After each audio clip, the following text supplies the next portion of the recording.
5, 8.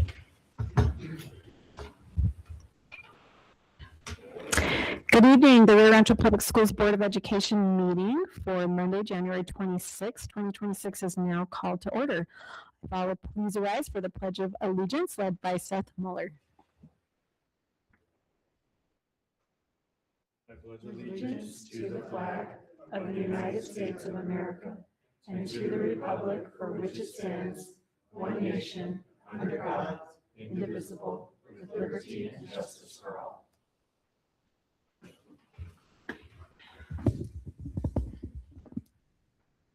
JC, can you take a roll call for us, please? President Galbraith, Present. Vice President Fuller, Present. Secretary Miller, Present. Board Member Berry, Present. Board Member Murray. Present. You have a quorum. Okay, thank you so much. Every time you go through this, JC, I just realize how hard all of our names are now to go through. But it's great. So we'd like to welcome everyone out to tonight's meeting. It's been a nice and freezing cold day, but it's nice and warm in here. So we appreciate everyone who's come out. We'll start tonight's meeting with some introductory comments by our Superintendent of Schools, Dr. Visu Cleveland. Yeah, good evening, and thank you all for being here. We have a short meeting this evening, but we do have several important things on the agenda.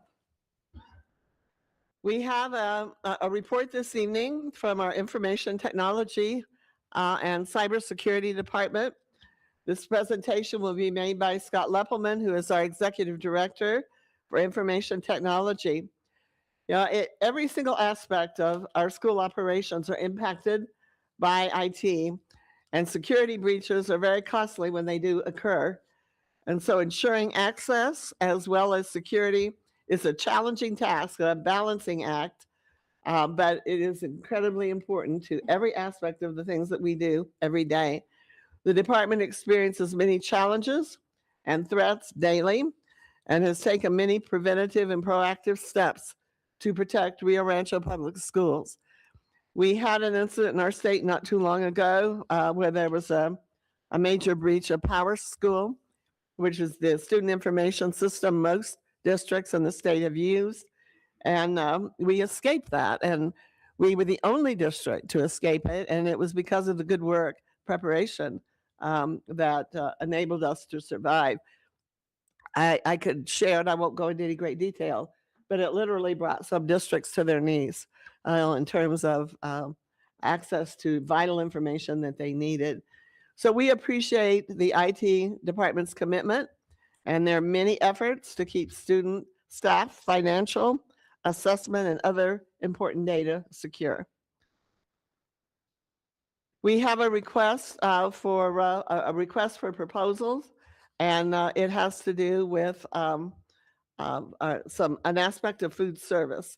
We have a new employee, and we will ask Heather Gabaldon to introduce him a little later in the meeting.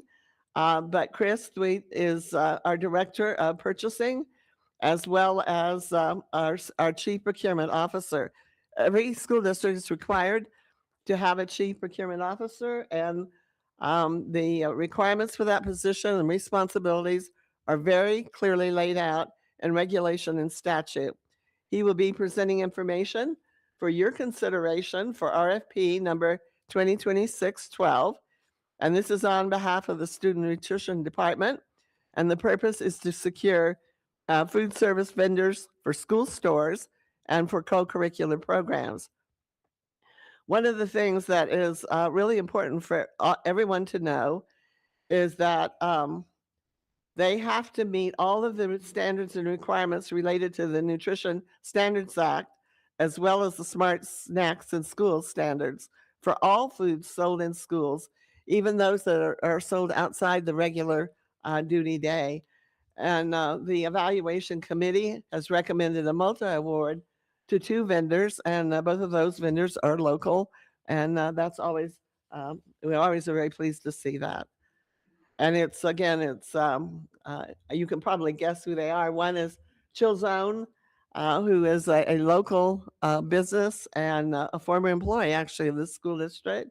And the other is Chick-fil-A. This is a thing that we do every year. And it's an award that promotes student achievement in every district in the state. The New Mexico School Boards Association sponsors it. Thank you. Sponsors it. And they have really made a really a strong point of trying to find people, whether they are students or whether they are community members, whether they're parents, or, who have made a difference in helping students succeed. And so, as I said, this is in conjunction with the School Boards Association. When you read it, you think, oh, we're awarding an achievement to students, and that's not what this is at all. This is an award and recognition to people who help students be successful in their academic programs. And it can come from any walk of life, but the one requirement that the school board has is they have to have had a district-wide impact to be considered for the recognition. The board is not limited to one individual.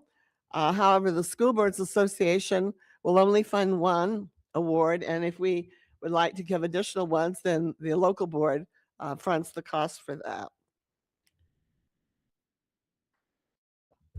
that. Janice Chenault, our elementary school improvement officer, will be presenting the administration's recommendation, which is Tasha Young. The board brings at least one name forward for the board to consider, but I want to stress that board members can nominate any individual they would also like to see considered. And again, they're not limited to one. The school board only sponsors one. And then following this meeting, we will have an executive session. The board will consider moving into a closed executive session, and the purpose will be to discuss the purchase, acquisition, or disposal of property or water rights by a public body. The purpose of that meeting is to provide an opportunity for the superintendent to inform the board about potential property transactions, and this is permitted under Section 10-15-1H-8 of the New Mexico Open Meetings Act. Are there any questions or comments or concerns? Any questions from the board? Okay. Okay, thank you. Thank you, Dr. Cleveland. Appreciate it. All right. And we will now go to approve the prioritized agenda and proposed time allocations. Board Member Miller, I move to approve the prioritized agenda and proposed time allocations. Do we have a second? Board Member Barry, second. We have a motion, a second. All in favor? Aye. Any opposed? Okay, motion carries. All right, thank you, everyone. We're going to get all that down. It's going to be really smooth here eventually. All right, we'll now move into our commendations. And so I have the opportunity to give the commendation for tonight. And so we'd like to invite Jessica Tyler, if she'd come up.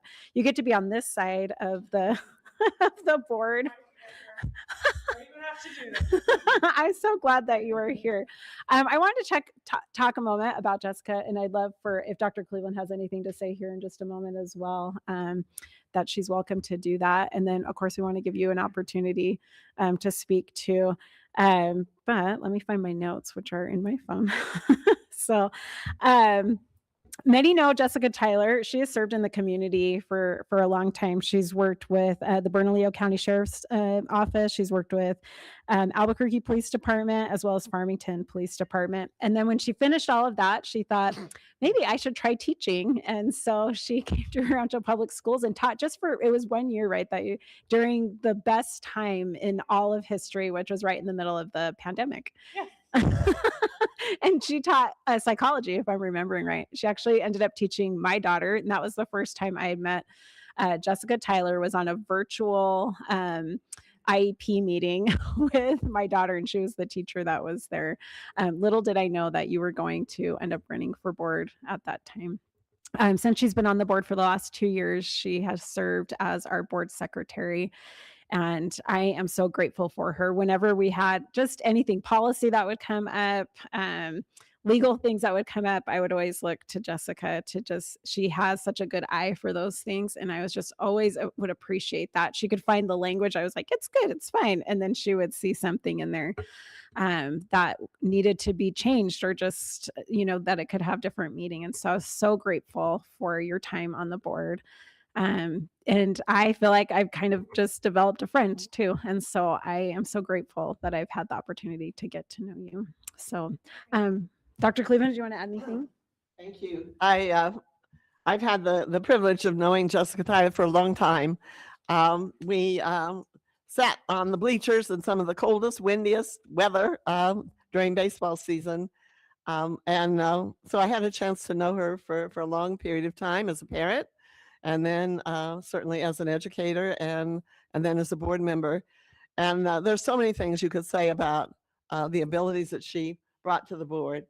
But one of the things that I would want to emphasize is all of her conversations were always what's in the best interest of students, and had a really good ability to analyze issues and look at them from all different sides, and come up with some really good possibilities on how we might do things the right way.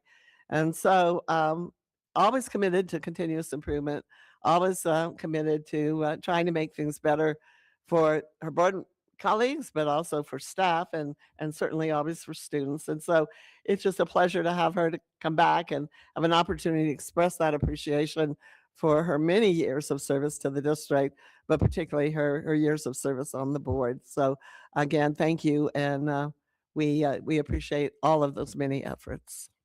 You're welcome. And then Beth Miller worked with you as well, so I'm going to give her a chance, and then I'm going to turn it over to you, but I'm going to start making my way down to you, okay?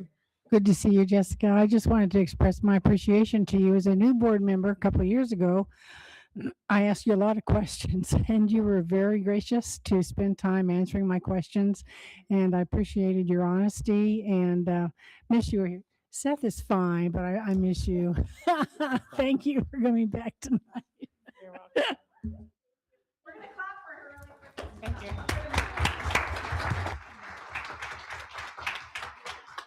I don't really want to say anything, but I will share this. The only reason I'm here is my husband told me I had to. And because I did look at the agenda, because we had some conversations about when it was going to occur, I ran into Miss JC this weekend at a restaurant. She said, "You're going to be there Monday, right?" And I was like, "Oh, why did I have to see her?" And I wouldn't have known about it. But I do appreciate the thanks and the recognition. But yeah, my husband's like, "You have to be there." And then I saw it with on the agenda, so I couldn't allow nobody to be present for your accommodation. So my time on the board was a pleasure. I learned a lot, really enjoyed it, and I'm happy to pass the baton to Rebecca for my district, and to give you a new seatmate, Beth. So thank you.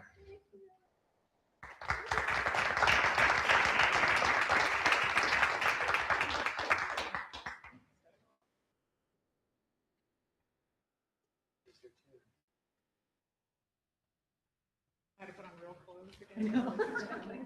Get out of there. Work from home.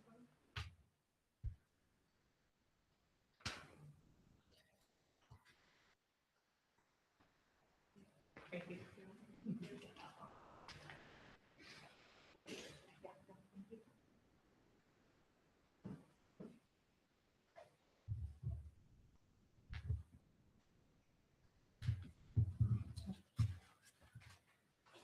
Maybe I should just take the rest of the meeting from the floor instead. So our other two members were not able to be here tonight, but I did want to just briefly talk about them, and also give Dr. Cleveland and Beth, if she would like to, a moment to speak about them. Our next one that I would like to talk about is Jeffrey Morgan, who I have served with for all of the 6 years that I've been on the board. Jeff came in, they had a board member who couldn't stand because she moved, I believe. And he came on the board during that time, and then had to go through the re-election process, despite kind of coming on a midterm. What I remember with Jeff is there was no one running against him, but he still felt it was so important for people to know him. And so as I was kind of out in the community, I would see all these individuals, and Jeff is really strong in his church. And they were all around trying to make sure that everyone could get to know him. And he has just been such an asset to our board. He's a great manager in the business world, and so he brought that expertise to us. He was so passionate that sometimes I felt like if I needed like the preacher, right, to really like give some just heartfelt words that came from Jeffrey Morgan. And so I just so much have appreciated having him. And I feel like he kind of brought the cool factor to the board. And sometimes if I switched out when we were doing diplomas and it was Jeff who was giving them, I feel like the next kid was kind of like, like, so he is a wonderful person and really active in the community. And his, just like Jessica, his kids have at least some of them have attended at Cleveland and were active there. So grateful for his service. Let me go to Beth and then we'll come back to Dr. Cleveland. Go ahead. Oh, okay. Thank you. Jeff did have a different perspective on things often, but it was very good, very well thought out. Had a lot of good experience that he could share. And his goal was always the best for the students. And he, time after time, I know, and students are recognized here, he just said, your achievement is so important to us, and it's good to see that you're building confidence. So I appreciated him very much. Thank you. Thank you. Dr. Cleveland. Well, Jeffrey Morgan was a real asset to the board, and he did see things differently sometimes. And he didn't talk a lot, but I noticed that when he said things, everybody listened. And he had something really worth contributing to the conversation. And I remember one time we were in a really challenging meeting, and he spoke, and I thought, he sounds like God is speaking. Has that strong, deep voice, and he got everybody's attention pretty fast, actually.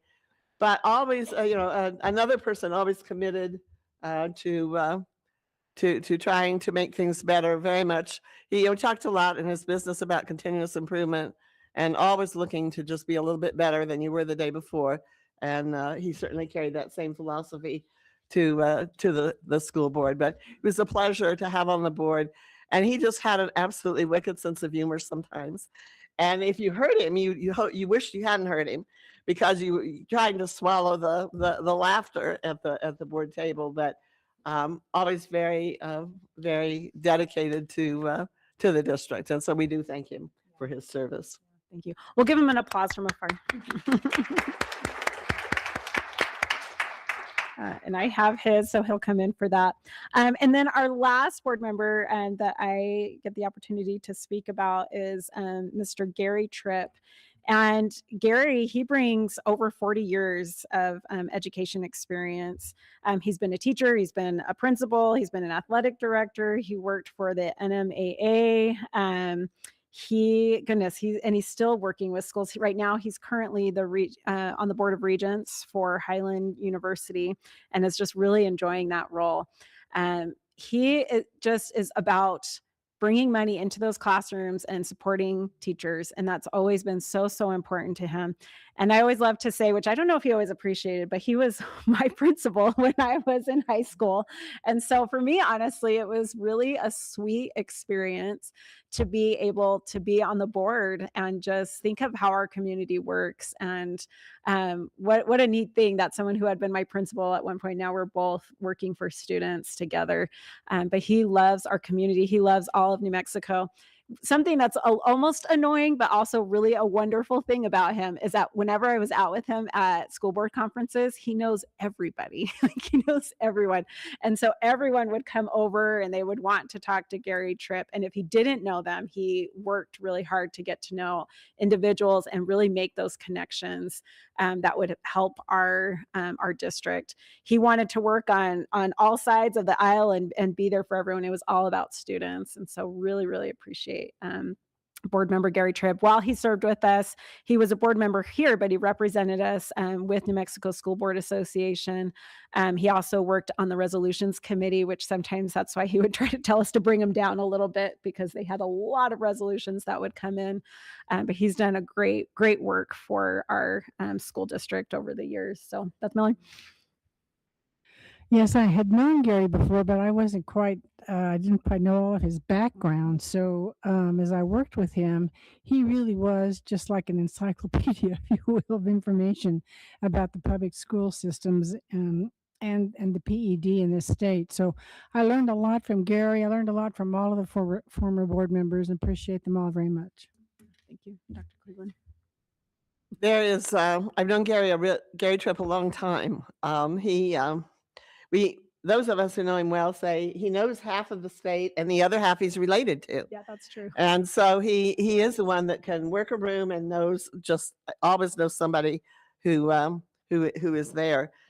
Gary came to work for us from the Moriarty Edgewood district, and he came the second year of Rio Rancho High School, and he became the second principal of that building. And I remember that when he resigned and was getting ready to move, and it wasn't really nice. So the new principal, who turned out to be a fabulous principal too, but the kids all booed him, and I because they did not want Gary Tripp to leave, and they really enjoyed him as a principal. And I said to Gary one time, I said, kids shouldn't like you as much as they do, but they truly found him to be an inspirational leader.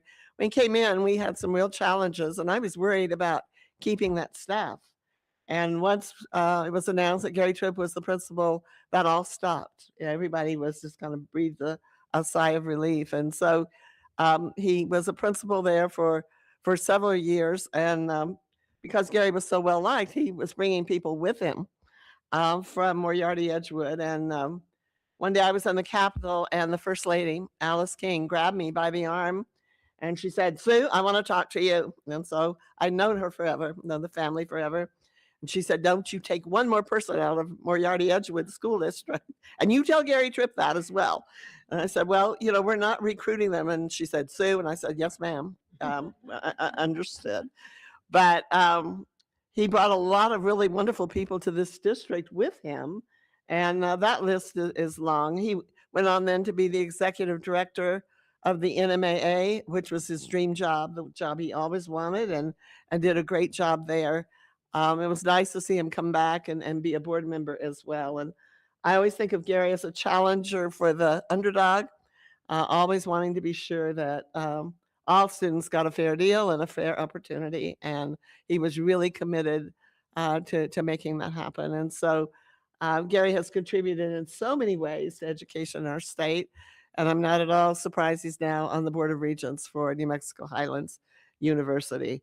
But he certainly has a rich legacy in this district, and I thank him for his service as well. All right. Well, thank you. We'll give him a. And, we do a lot for our board members, and we've had just a really great board over the last few years. And I just really want to commend our district staff for that, for how great a relationship we've had with them. We have wonderful, wonderful people who work in this district. And I wish I could talk about every single one of them because they're wonderful. We have others who are, retiring out. We have Michael Chavez leaving us soon. And we have there's so many that we appreciate who have just done so much for us. So with that, we'll end there and go into our reports. But if wherever Gary and Jeffrey are, we are holding these ransom until you come in and pick them up for us, from us. So we'll go into our reports. Our first report is on information technology and cybersecurity. We have Scott Leppelman, our Executive Director of Information Technology, who will be presenting. Hello, President Galbraith, Dr. Cleveland, members of the board. Thanks for having me up today. I'm going to give you guys a brief overview of the IT department, and then I'll get into cybersecurity, especially for those new board members up here. Just give you a brief introduction. We've got a pretty good team, a bunch of really hardworking individuals. We've broken up our team into 4 parts, really. We've got our technician team, our service desk, our systems team, and our network team. All of them are responsible for a very specific set of duties. The service desk has come in recently, and about the last 3 or 4 years. Tyler leads that, and it's been game changing for our district. And we're working on kind of morphing that into a security operations center. So that's what we've been doing for the last couple of years, is building this hybrid approach to where we can respond very quickly to security incidents while also maintaining support for our district. So we're putting a lot of work on these guys over here, but Tyler's been great, and we're getting those guys trained up. So we've got a cybersecurity analyst. His name is Christian Jaquez. He was actually a former Rio Rancho Public School student. So we like recruiting those if we can, and they're always really great. So with that, I'm going to go ahead and move into the cybersecurity part of our presentation. So just to give a brief overview of the different threats we see.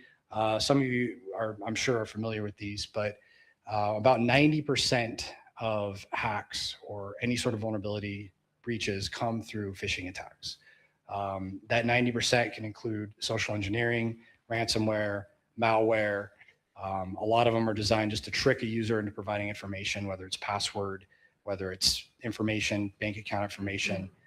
We've had some successful ones where users have actually sent gift cards to their principal because somebody impersonating a principal sent an email to them saying, hey, I need Amazon gift cards for this urgent project we're working on. Please email the links to this phone number. And we've actually had staff fall for that. So we're working very diligently to get everybody trained up. But we also have DDoS attacks. We've actually had several DDoS attacks in the past. The last one we had was about 6-7 years ago, and it was actually instigated by a student. And it was around testing time, as you can imagine. And this kid actually paid for a botnet. And this botnet, thousands of devices just swarmed our firewall. And basically the goal is just to bring systems down. So it's a distributed denial of service. The goal is purely to be disruptive. Sometimes it's to weaken firewalls and just try to slip into the back door while the firewall is vulnerable. But we actually had that happen 6 or 7 years ago. It was quite an ordeal. Since then, we've gotten some additional funding. We've put in some hardware appliances to reduce the likelihood of those things. And we've seen upticks of that, but we've been able to prevent them. So the problem is as AI comes and all these different botnets continue to grow, it becomes harder and harder to fight against these types of attacks. And then you see zero-day vulnerabilities and zero-day attacks every day that are new, that no systems have seen. And so I'll get in next to kind of what we're doing. The threat landscape is interesting, actually. Since 2024, education is now the #1 targeted threat industry globally. So we're getting hit more than any other industry in the world right now. I think part of that has to do with the fact that education districts are usually underfunded for security. We don't have enough money from the state. It's hard to get high-paying security people into the education field. They're very high-paying jobs. And so school districts are particularly vulnerable. We also have really lucrative data like student information, social security numbers, addresses. We deliberately do not store student social security numbers for that reason. And I think that's been a really smart decision on behalf of the district, because if we do have a breach, at the very least, we've mitigated what data is out there. So just in 2025, we saw significant increase in attacks, significant increase in ransomware. Most districts have seen some sort of an incident. Fortunately for us, we see stuff daily, but we've not had a serious incident. And so I'll get into also the cost. The average cost, I was looking this up, I was actually surprised by this as well. The average cost, even in K-12, is around $3.8 million for a security incident for a major one, like ransomware. We've seen APS have ransomware attacks. We've seen multiple school districts brought down. Las Cruces had a major one years ago. Usually this means days to weeks of an outage. It impacts your relationship with parents, with students, because people lose trust. Usually we're having to pay for credit monitoring services when incidents like this happen for students for years. And it creates massive burden on staff trying to recover data, trying to do forensics, paying for outside companies to come in and help you determine what happened, to be preventative, restoring backups. So it's a very, very significant operational cost. And I think one of the reasons why Mike Baker is basically tasked as my #1 priority to protect the district, to protect our data. Because if we do have an incident like this, it'll be disruptive to student learning. It'll be disruptive to our ability to operate. So I'll go ahead and move on to the next one. So this is just kind of our goals for protecting the network. We want a safe and reliable network for our students. We want to protect their data. We want to protect staff data. And this is how we are doing it. So here's I'd say about 6 pillars that we that we have to protect us. And we call it like a layered defense. So with every possible attack vector, you want multiple systems in place to potentially prevent that attack from being successful. So we have network firewalls that operate out on the perimeter to the internet, that operate internally to prevent data from getting, from student devices into sensitive data, for example.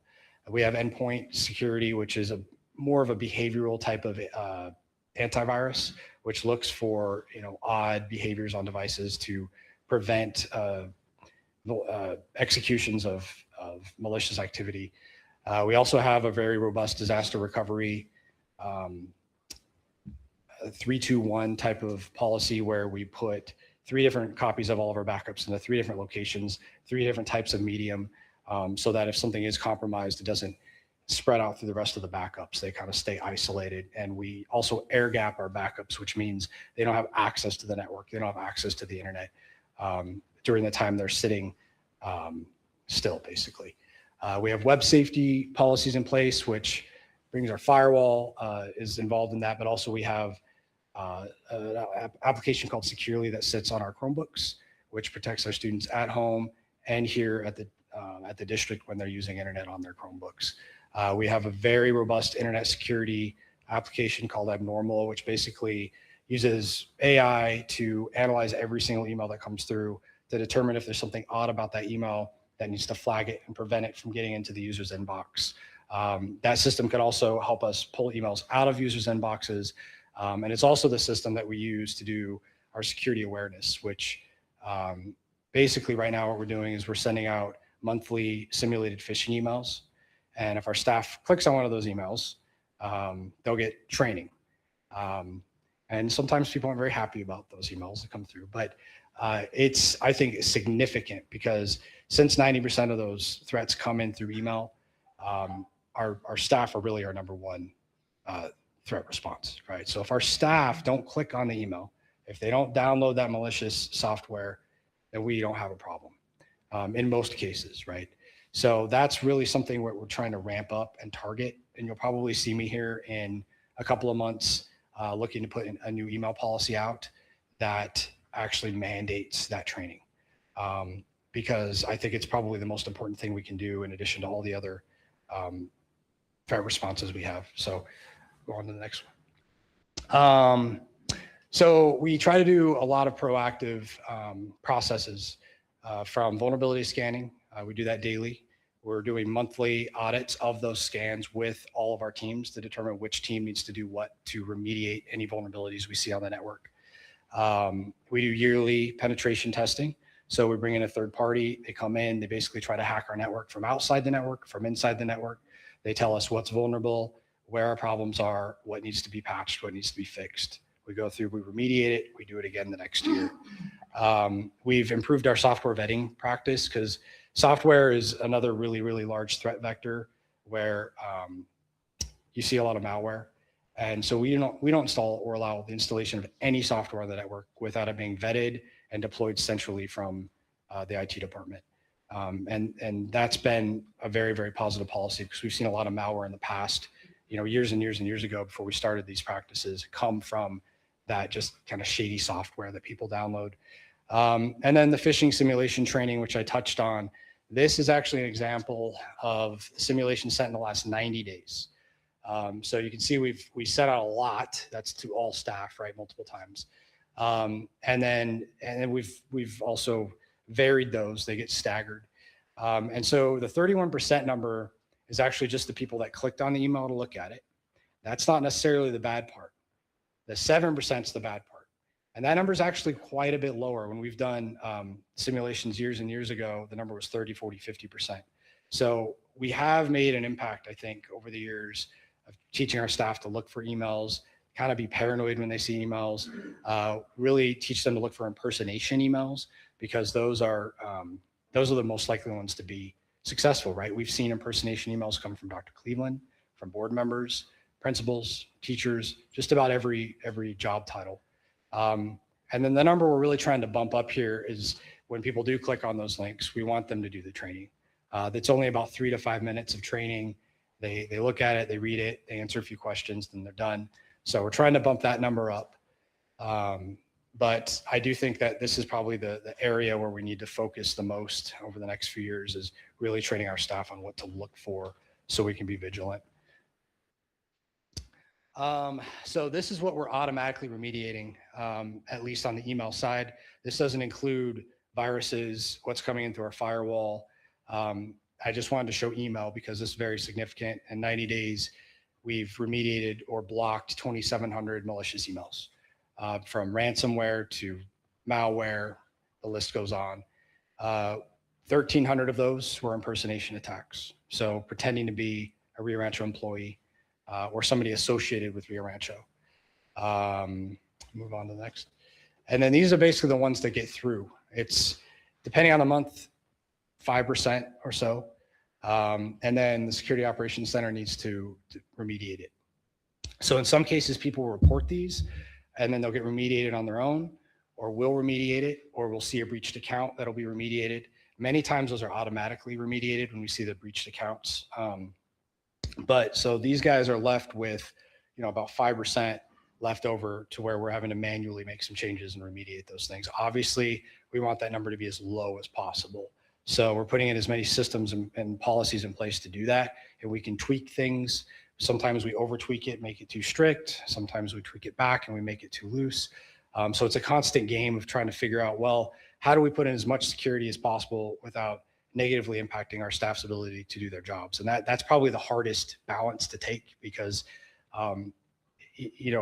allowing a certain amount of acceptable risk drives any security person absolutely crazy. They lose their minds. So but it's a reality that we kind of have when we're obviously in a school environment. I'll move on to the next one. So this is my last slide. I just wanted to kind of cover this. Dr. Cleveland touched on this actually. There was a major breach of PowerSchool back in 2024. It freaked everybody out. It was actually a 19-year-old kid basically that did this hack. And this kid was able to get the credentials of some security tools, or actually support tools, that PowerSchool used to support their customers. So PowerSchool would use these tools. They would log into customer's cloud appliance or customer's on-site appliance, and then they could just help the customer with whatever issues they were having. Well, this hacker was able to get their hands on one of those tools and the credentials for those tools. And then they logged into almost everybody's cloud and on-premise PowerSchool environment. They extracted all that data, student information, social securities, addresses of staff and students.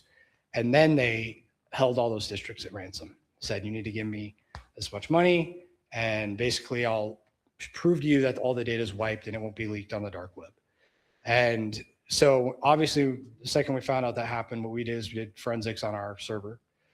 We did forensics to our firewall, and we actually determined that there was an attempt using those support tools to get to our server.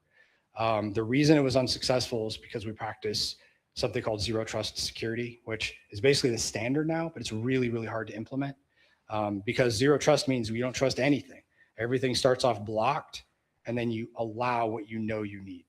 And over time, you can build that up to have a very, very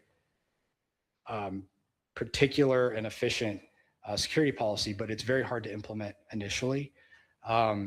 Now, I'd say we're about 95% on that, to where we allow certain categories out to the internet, right? We can't just whitelist individual websites, but generally speaking, applications, software, websites, we do not allow it unless we know it's something that has to be used by district staff to do their jobs. Because of that, we weren't allowing those support tools, to access our server until we needed support from PowerSchool. We also were not allowing access to outside countries outside of the United States, for example, which is where they tried to pull that data out to Ukraine. So those two policies, they actually tried to route it through Ukraine. It was actually just a VPN. But those two policies right there prevented us from being compromised. And so there are very few school districts that host their own PowerSchool or have a cloud PowerSchool environment that were able to avoid that incident. So I'd say it was a good on our team, on our engineers, on everybody that builds out our network, thinking things through, that was able to prevent that. And so we were very happy to prevent that attack. And with that, if you guys have any questions, I'm happy to answer them. Okay, thank you, thank you, thank you. Dr. Cleveland, did you want to add anything before we go to questions? You good? Okay. I have to say that I went and reported an email as you were talking. I was like, oh, I got that weird email today. I should report that really quick. So, You can report those, and if it's fake, it'll tell you. okay. An email later, if it's a simulated email. If it isn't, I think it tells you as well, doesn't it? I think it tells you if it's a real phishing email as well. So my question, I guess, is did I even do that right? Because I know how to do it at work. We use Microsoft, so using Google, but I report it as spam. Is that like the right way to do it? Is there another one? Okay, that's good to know. Okay, that's what I wanted. That's what I should have done. Yeah. Phishing's better. Okay, that's what. Well, and I'm sitting here, so I shouldn't have been doing it anyway. But I was like, oh, I'm going to report that. So okay, so we can, when we go into it, we report it as phishing, and so okay, thank you. So we'll go to questions from the board. We'll start with Michael Berry. I'll only just say I was gotten by your simulated attack. So, Today? well, no, it wasn't today. Oh. It was it was like the first day I got it. Nice. And I was expecting to sign documents, and it asked me to sign documents. And so I pushed the thing, and I felt like such a chump. So, it's surprising because it actually will look at that. It'll look at what emails that have been coming through, and it'll try to trick you. yeah, I was totally expecting to get a document to sign, and I didn't have a baseline. Anyway, I felt like my job, I should know better with this. So I felt like such a chump. I guess my question is, first off, I'll just say, I know that IT departments are a thankless job, and when nothing bad is happening, people are happy, and you're only attention when bad things are happening. So I know that's a ounce of prevention worth a pound of cure. And my brief experience with talking with Tyler, getting set up, it seems like you guys are doing a lot of the best practices. So applaud you there. What are we? I feel like students are like the number one vulnerability here. What are we doing with students? Do they get trainings or emails, or like how do they? That's a really, really good question. Thank you, actually. So we've put in better password policies for students. The biggest challenge we have with students is, and we experienced this at the beginning of the year actually, is as we increase our password policies, as we try to implement things like multi-factor authentication, which is what we really want to do for students, it's extremely challenging and disruptive to get these kids started at the beginning of the school year. Yeah. And so we have some outlined goals that we're going to have to work with CNI and a lot of people around the district to figure out, well, how do we better protect student accounts? And then also, how do we make student accounts not matter? And what I mean by that is, if a student account gets compromised, Nothing on there doesn't that's give them important. anything. Yeah. And so we've done a lot of that because it's harder for us to put things like multi-factor. Students can't have phones in the classroom, so we can't do multi-factor with a phone. It has to be with like a CAPTCHA. Or a YubiKey, or We've talked about that. It's extremely expensive, and they Yeah. lose them. They lose their badges all the time. So that's a challenge. But yes, I would love to be able to use YubiKeys. It's really smart, and that's something we're looking at for staff as well. But it does come with a list of challenges. And so it really is going to come down to coordinating with CNI, other departments, figuring out how we can implement this for students. It looks like we do have some tools. We use ClassLink right now, where we can implement multi-factor for students, but it would be something, it won't be like true multi-factor. It'll be like a PIN that they know, or a picture that they know in addition to their password. yeah. With elementary, we actually technically have implemented passkeys, which is basically little QR codes. So each kid has a QR code, basically has 1,000 character password on it, and they just scan the QR code. So it's something you have to have. So actually it's more secure there at the elementary level. But we can't really implement that right now district wide. Also for students that take their devices home, it becomes challenging. Sure. So the answer to your question is yes, we do that. We spend a lot of time working on improving password complexity, and we spend a lot of time on reducing the impact if a student's account is compromised. Those accounts are very, they don't have access to a whole lot. We also do auto account remediation very, very well. So we remediate accounts that look like they're compromised. And we've had several compromised accounts this year that are basically remediated, sometimes within seconds or minutes. So there is improvement to be done there, absolutely. Fantastic. Thanks. Thanks. Rebecca Murray. Thank you for all your hard work. I did fall victim to one of those emails as well. I did do the training, so and so now I'm paranoid every time I open an email, or not open an email. My thing is, so the training with staff, you said it's very low, like 2%, right? Why do you feel that? Is it they don't have the time to do those little email trainings, or? I think it's two things. One, sometimes staff don't really know what they're clicking on. And we've honestly been a little purposefully have not communicated exactly what's happening because we want people to click on the emails, honestly, if they're going to click on them. So that's part of it. The second piece is we're also trying to implement a monthly video that really it's unique. That's like 3 minutes or so. We're waiting on that feature with the tools that we have to be able to do that. We used to do it with our older tools. We're waiting for our newer tools to have that feature set. And with that training, we're going to be a lot more vocal about, okay, you do the training. We're wanting to make it mandatory. That's the goal, trying to build that into policy. But once I make it mandatory and we really communicate that mandatory nature of it, I think we'll get better participation in the training piece. Yep. Okay, thanks. Beth Miller. Thank you for all you're doing. I also received one of those messages, but I contacted JC and I said, this looks a little suspicious to me. And she says, go over here, click over here and get rid of it. So thank you, JC. Yeah, she's very helpful. So anytime I've asked for help from the department, I've received it and I appreciate that very much. Congratulations for all you're doing. I know this is very difficult to do. Thank you. And Seth Mullen. I also received one, but I haven't done anything with it because I couldn't find the fish button on my phone. And I knew it was fish because it said it came from Sal, but the signature on it was Salvatore. And I'm like, he never signs his name Salvatore. So this is not legit. So they are using the names of the people we know. And then one analyst for all the devices you have. Holy cow, that's crazy. But if you need help, let me know. I can put you guys in touch with NMASIC, the New Mexico All Source Intelligence Center, which is the fusion center for the state. They're always I send Sal physical security stuff all the time from NMASIC, but they have a cyber division. And I also know Andy Bushcom with CISA, and they would do a lot of free training and free. They'll come in and do networking, and so there's some good resources for free resources available to you guys. Just let me know, and I can put you in touch with those guys, and they'll be more than happy to help out. Thank you. I appreciate it. Sure. All right, and Dr. Cleveland, you want to add anything? I would say a couple of things. As I mentioned earlier in my comments, it's that push and pull between access that people want quickly in classroom and having to balance that with keeping the whole system safe. And so it is a hard act to accomplish. And they work really hard to do both of those things. There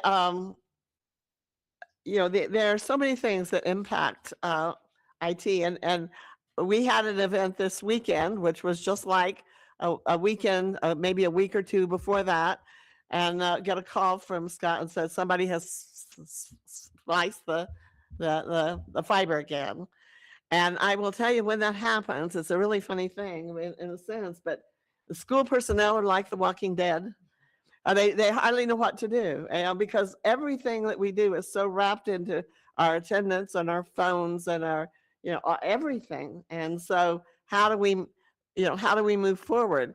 Not wanting to cancel school because kids need to be in school, and it's often very hard for families to arrange childcare at the last minute. And some of our children really count on that meal. And so you're looking at how can we keep the school open? And so Scott moved really quickly. They got hotspots out to the school, found a way to work around that so that we could continue to have school. But we have had, I don't know how many of those incidents, as we have a contractor in the area that's putting in new lines and they cut the lines, and we are faced with the challenge of making it work in schools. And thankfully, in this day and time, almost everybody in school has a phone. And so you are not out there completely on your own, but they also moved out there to get hotspots so that there was emergency communication. And everything I heard, it went okay today, and they were able to make it work. We had the very same situation with Mountain View maybe a week or two ago, and the same, I'm old enough to remember when we actually could teach a lesson without technology. And so it's still possible to do. And our teachers stepped up and they did a really good job in having good instruction in the schools, even though they didn't have access to the technology that day. So commend the principal and the staff, but also particularly the IT folks who made it possible for us to go ahead and have a day of school when we face these kinds of emergencies. But they are frustrating when people cut the lines because it just impacts so many aspects of our operation. And then they have to go back the next day and figure how to get that attendance in and to clean up everything afterwards. But they responded quickly and efficiently, and really appreciate that effort. I do want to talk on that just really quick, actually. And I'm glad to come back for a presentation about what we've done with our data centers and fiber redundancy and everything. What we've had happen in the city has been extremely frustrating because we've had contractors everywhere cutting multiple pieces of fiber. Well, we did a $2 million special construction project. We put tons of fiber into the ground. I mean, a lot of fiber. We got sub rings all around the city. And as a result, we've had multiple fiber cuts, probably 10 plus fiber cuts over the last year with no impact. Recently, they're doing even more work. Well, they cut one of our main backup lines, basically, in a very bad spot. And they've been struggling to get that repaired. And during that time, these other contractors have gone around and cut other spots while that backup line is down. As a result, bringing down individual schools. Now, previously, this would have brought down chunks of schools, 7, 8, or 9, possibly entire sections. So we have significantly reduced the impact with the amount of fiber we've put in the ground.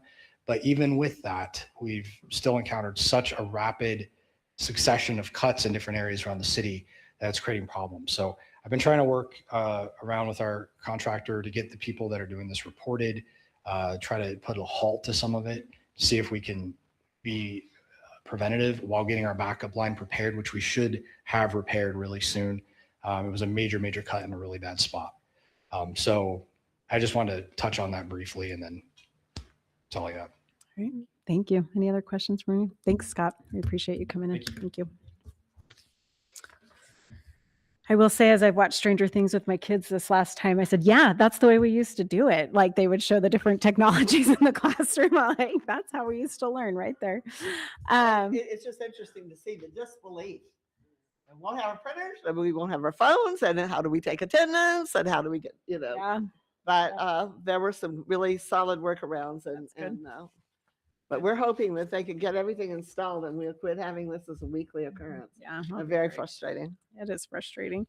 Well, thank you again. So we do not have any public comment for the evening. No one signed up in person. So you can sign up either in person in the boardroom, or you can go to the public comment form if you would like to give public comment. We'll now go to the consent. If we can get a motion on the consent agenda. Board Member Miller, I move to approve the consent agenda.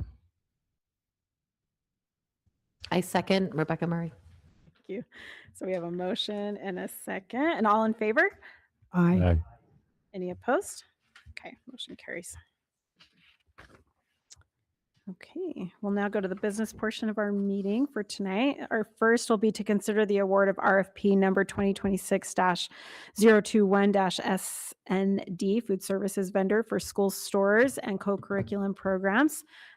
Chris Tweet, our Director of Purchasing, will be presenting this, but Heather Gabaldon is going to introduce him to us first.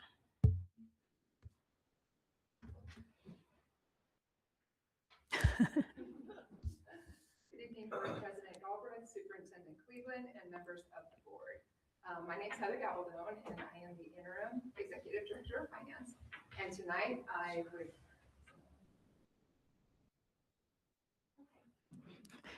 Just wait a moment.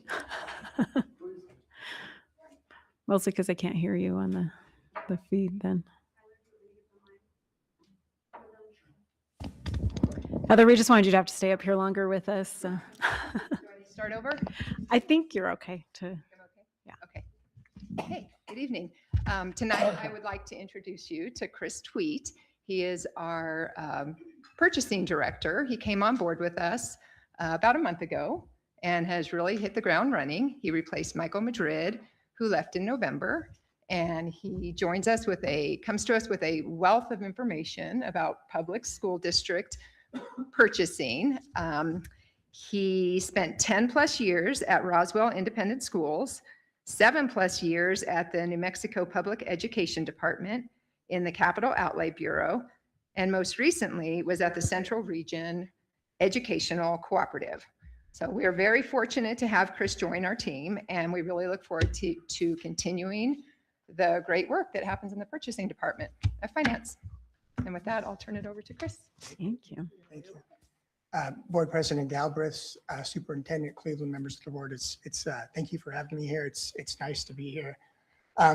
The intent of this request for proposal is to support Rio Rancho High Schools and Sioux Cleveland High School school stores and co-curricular programs to provide food and snack solutions to their students, which do comply with federal New Mexico Public Education Department and school district standards and requirements. Many thanks to Felix Griego, the district's executive director of student nutrition, for his expertise and guidance in making sure that the appropriate language did make it to the request for proposal. As Superintendent Cleveland mentioned, we did have 2 vendors who responded, and the evaluation committee, after reviewing the proposals, moved to bring forward to you all a recommendation to approve them. So with that, I stand for any questions. Okay, thank you. I love that Chill Zone's on here. My kids have loved Chill Zone for many, many years. So Seth, any questions? Okay, Beth, any questions? Any questions, Rebecca or Michael? Real quick, is there a reason why we only got 2? Is that standard? Is that was expected behavior to get 2 proposals? So really the intent for this, it was kind of an unscheduled. We didn't really have a list of vendors specifically that we knew we wanted to reach out to. We just knew that at this point in time that we really did want to focus on those 2. Having said that, it was open to anyone who reviewed the proposal. And with the schools, if they have any needs to want to try to increase the number of vendors to put towards these programs, we can issue another request for proposal at any time. Copy. Okay, thank you. Felix, did you want to add anything to that? No, you're good. Okay. Okay, you're maybe yes. No. Well, and I'm guessing too, because it has to be in this compliance with certain things. There's just not everyone can comply with that. Yeah. The rules and regulations. So, Yeah. that's why we'll see a grilled chicken patty instead of a frozen breaded one. Yeah. And but we try very hard to be in compliance with those regulations, as we know it's kids' health, and so we try to be as healthy as we can be. Yeah, for sure. And just quick, man. So most of our bids, we do have far more bids on things, and 2 is very unusual. I think this was just a little bit of a different kind of market. Yeah. So with that, we can go for a motion if there's no more questions or discussion. Go ahead. I don't know the exact language. So I'm a board member Barry motions to approve the. So then you do the whole RFP. Oh, the award for the RFP number 2026-012 SND. And you can keep. Yeah. Oh, and the vendors of BK&B LLC, DBA Chick-fil-A, Unser and Southern, and Chill Zone LLC. We good? Okay. So we have a motion. Do we have a second? Board Member Miller, I second the motion. We have a motion and a second. All in favor? Aye. Aye. Any opposed? Thank you. Thank you so much. It's nice to meet you. We look forward to getting to know you better. All right, our next is to consider the approval of the 2026 NMSBA Student Achievement Awards nomination, and Janice Chenault, our Elementary School Improvement Officer, will present with Renee Saucedo. Thought I would bring my twin, Renee Saucedo, with me. I know you guys look beautiful today. No, we did not plan this, and we forgot we were presenting. So, good evening, Madam President and members of the board, and Dr. Cleveland, and welcome to our new board members. We're excited to have you. We are here to make a nomination on behalf of school administration for the New Mexico School Board Association Student in Excellence Achievement Award. And we are recommending Tasha Young, Tasha Young has been a teacher in our district, an instructional coach. In another district, she was a Title I coordinator, an assistant principal, and now she works in the wonderful RADA department, Research, Assessment, Data, and Accountability, as the Director of Educational Data. There are several things that Tasha does to help our schools, but I will tell you that complying with the New Mexico DASH school improvement process has been a lot. And Tasha has been incredible in assisting us with the schools in making that extremely clear. And I'll show you something, I'll show you an example in a minute. So the New Mexico DASH plan stands for Data, Accountability, Sustainability, and High Achievement, and impacts grades 3 through 8. So every year, each school has to do 2 90-day plans. They do one initial 90-day plan with 30-day reviews, and then a second 90-day plan. It's a pretty intensive process, and there's a lot of language around it, and it can be kind of confusing. So they have different components that each school has to complete, and it really takes somebody masterful to understand all of that and dig down. And she's done an incredible job doing every training possible and taking that language and really making it simple for schools so they can write their goals. This year, for the first time ever, all of our elementary schools are aligned in their goals in work in collaboration with the C&I department as well. So every school is working on the exact same goals for reading and math using proficiency scales. And really that generated our first district DASH that we have. And she's been a huge part of that process. And with secondary, she's really working to align secondary, which sometimes can be difficult if you know secondary. And she has gotten into every school. She meets with them. Independence High School is in an MRI status, which is a more rigorous intervention. And I can explain that to you at another time, but it really involves a lot of work with the NM-DASH, PED, lots of data. And Tasha has really come in and helped them kind of pull everything together with all of those meetings that happen. So she is just key as far as getting data and getting those DASH plans for every school K-12. Like she works with everyone, and everyone is very invited, like they invite her in and are really appreciative of her work. Just for a little background, 3rd through 8th grade, they have to have an ELA and a math goal, and then they can have another goal if they want. High school is totally on graduation rate. So they are different plans too. And for somebody to be able to get in all the way K-12 is pretty incredible.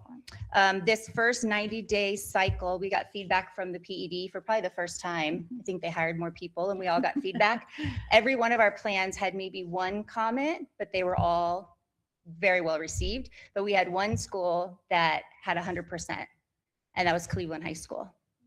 So it was pretty impressive to see the work she's been able to do. You may ask why she doesn't work with pre-K, and that's because they're under the early childhood, and they have their own school improvement plan they have to do. It's a little different. Like I said, she works with planning. She plans curriculum instruction as well with our curriculum and instruction department. She's part of supporting our site-based coaches, site leadership, whatever you want her to do that involves data, she will be there. I've seen her in meetings with grade levels, and she has this way of asking questions that kind of just push back on people who might be pushing back, but she does it in such a professional way and everybody respects her. She assists with assessment literacy and implementation of assessments. So right now we're going through Amira in elementary, and she's visited school sites with the rep from Amira to kind of answer some of the questions and concerns that we've had. She's very inquisitive and willing to encourage staff to challenge their thinking. We did reach out, we had a short turnaround to reach from building principals about some of the reasons why they would like to see her receive this award. And so I'll let Renee, we'll just kind of take turns reading.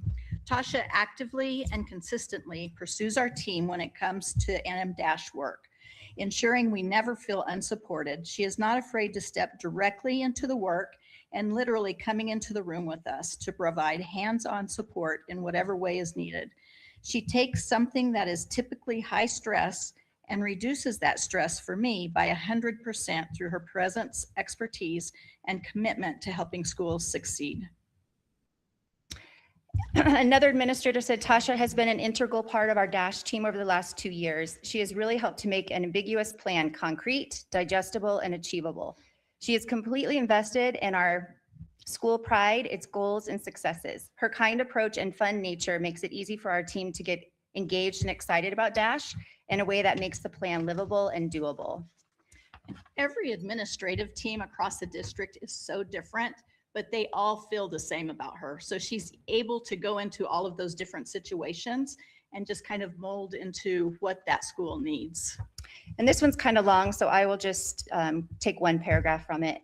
One of Tasha's most notable contribution was the creation of an interactive template that systematically houses anecdotal data and required information for the 90-day DASH plan throughout the year.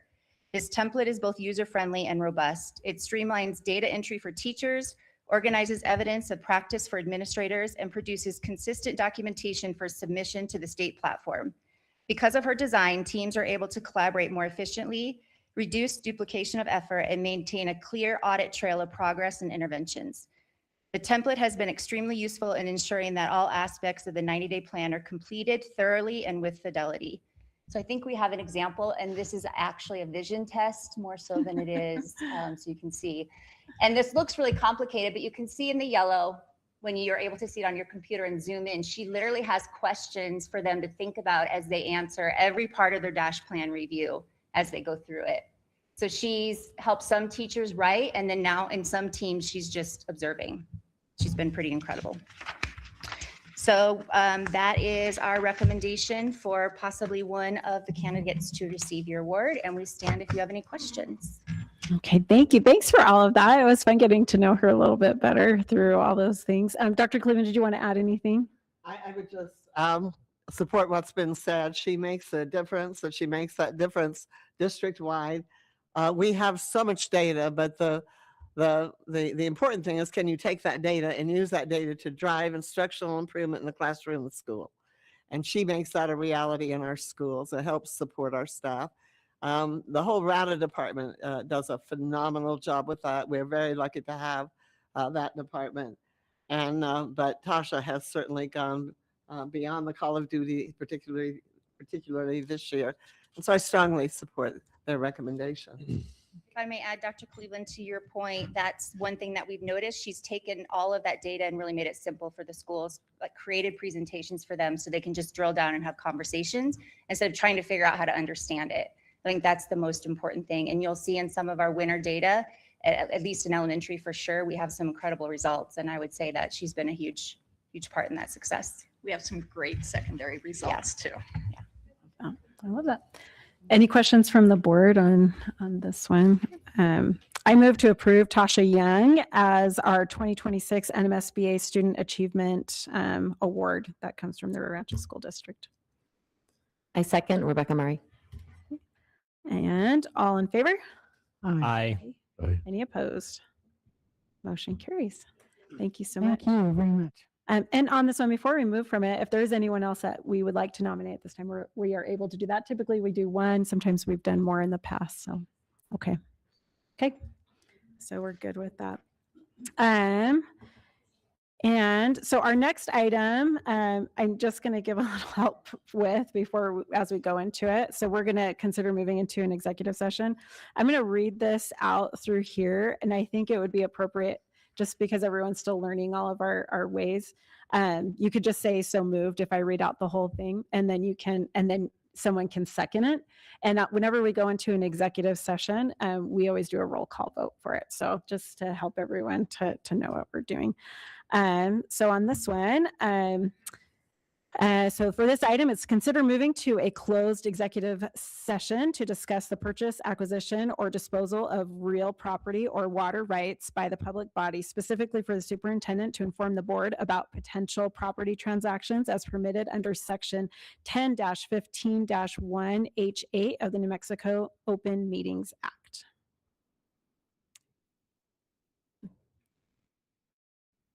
Board Member Miller, I so move. Okay, we got Miller. Do we have a second? Second, Board Member Barry. Second by Board Member Barry. And then JC, can you take a roll call for us? Vice President Mueller, Yes. Secretary Miller, Yes. Board Member Murray, Yes. Board Member Barry. Yes. President Galbraith. Yes. Motion carries 5-0. Okay, wonderful. And we will not be reconvening in this meeting tonight. So thank you everyone for being here with us.